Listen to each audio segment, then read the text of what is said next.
Hey guys, good afternoon from Osaka, Japan. It's been about a week since I posted my last video, and yeah, it's time to do one more. Today, I will talk about Canada versus Japan. Alright, let's start out with a few things that are the same. The obvious one is the flags are red and white. Pretty simple. They have them posted in schools because the government wants you to love the country. When my daughter had her kindergarten graduation ceremony, the principal during the ceremony would bow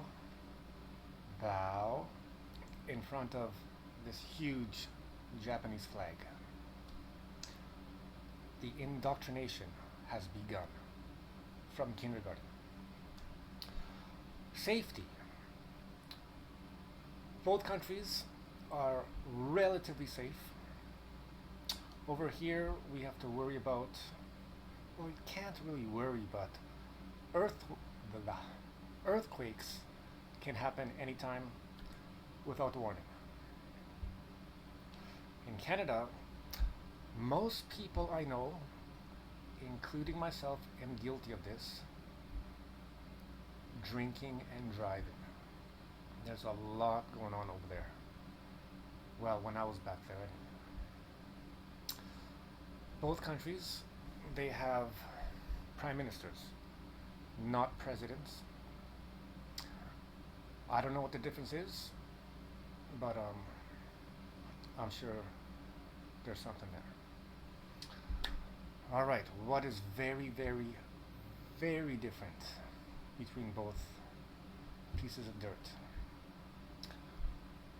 Over here, marijuana is a no-no.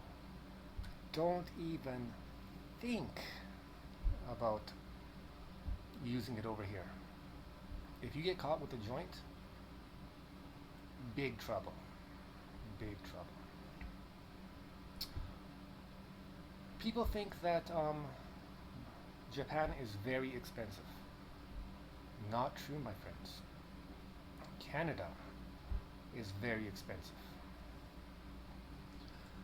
It is almost impossible for a graduate student to buy a house in Canada. It is super expensive. Here you can buy a flat, a small apartment, for about 100,000 Canadian dollars, maybe 120. In Canada, you're looking at, depends where. Vancouver, of course, is going to be more expensive than Kelowna.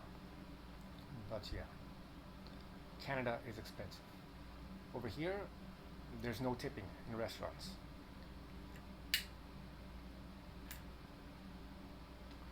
So right there, 15% you save every time you go out. And restaurants here, depends where you go, there's a lot of places that are really cheap. And they have all you can eat and also all you can drink, which would be unheard of in Canada. There's no all you can drink in Canada, but over here, many places. 20 bucks, 25 Canadian dollars, all you can drink for 2 hours. It's a good deal. Tobacco and booze is very expensive in Canada. On my last video, I was drinking the tequila. Well, I was going to buy some tequila, and I picked up a bottle for about, what was it, like 17 bucks? I guess in Canada, in BC anyway, it's like, what is it, like 40 bucks or 45 bucks? Ridiculous. Plus, I can get booze over here 24 hours a day. I can buy them from vending machines or at the 7-Elevens. or any convenience store, 24 hours a day. Before the crisis, the China virus, there were many, many jobs. Even though it was low-paying jobs, like $10 an hour, $11 an hour, but there were many. They're all over the place. Easy to find for the locals over here. Not anymore, but that's how it was, and it will go back to that, I believe. Japan is a very homogeneous country. There's not a lot of diversity over here. It's mostly Japanese people, which is good. They say diversity is a strength. I'd have to disagree with that. Absolutely. Immigrants over here cannot vote. So if people do come in, which a lot don't, but there's still some that do, we cannot vote. But Mr. Trudeau, the only reason he's bringing in the immigrants on a big scale is that they will vote for the left. That's the only reason. And the welfare system, there is no welfare system for foreigners, I believe. You have to have a sponsor. So if you run out of money, it's called a guarantor. If you run out of money, the government will make your guarantor pay for your way back or for whatever you need. Population. I think this country is just under the size of British Columbia. And the population here is about 130 million people. Picture 130 million people living in BC.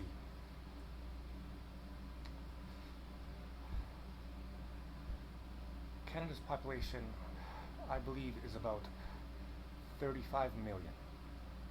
And they're spread out vastly across the provinces. So yeah, guys, a lot of huge differences. Some good, some bad, but overall both countries are all right. Where would I like to live for the rest of my life?